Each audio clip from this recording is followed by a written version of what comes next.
Hello aspirants, ये news ISRO से related है और इंडिया के स्पेस मिशन से रिलेटेड है। तो इसके रिलेवेंस आप समझना चाहो यूपीएससी के पॉइंट ऑफ व्यू से, तो जीएस पेपर सेकंड और थर्ड मतलब इकोनॉमिक्स में इकोनॉमी के पर्सपेक्टिव से आप देखना चाहो स्पेस इकोनॉमी या फिर स्पेस में जो हमारे रॉकेट लॉन्चेज है उसको, तो इन दोनों के लिए ये इंपॉर्टेंट है। न्यूज़ क्या है? इकोनॉमिक लेटर्स, ये एक मैगजीन है, वहाँ पे ये एक स्टडी पब्लिश हुई है जहाँ पर 6 दशकों मतलब पिछले 60 सालों में जितने भी रॉकेट लॉन्चेस हुए हैं वर्ल्ड वाइड उनकी स्टडी करी गई और उनमें ये पाया गया कि इंडिया का 1 kg पेलोड भेजने का लो अर्थ ऑर्बिट में इंडिया का सबसे ज़्यादा है। कितना है? $13,302। बाकी कंट्रीज़ के भी यहाँ पे लिस्ट दी हुई है और ये ग्लोबल एवरेज है, तो ग्लोबल एवरेज $3,868 का है। तो एक्सपीरियंस कर्व का मतलब क्या है?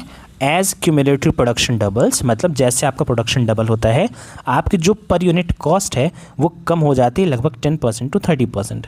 ठीक है, तो इसरो के केस में सिंस हमारे रॉकेट लॉन्चेस अभी बहुत कम हैं, इस वजह से हमारा कॉस्ट पर यूनिट बहुत ज़्यादा आ रहा है। तो सबसे पहले आपको क्या ध्यान देना चाहिए कि हम स्मॉलर लॉन्च व्हीकल्स यूज़ करते हैं जिसकी वजह से जो फिक्स्ड कॉस्ट है वो ज़्यादा आती है और हमारा ओवरऑल कॉस्ट बढ़ता है। सेकेंड थिंग क्या है कि हमारा लॉन्च कैडेंस, इस टर्म का मतलब होता है कि हमारी लॉन्च फ्रिक्वेंसी क्या है। तो इंडिया का जो लॉन्च कैडेंस है वो भी कम है।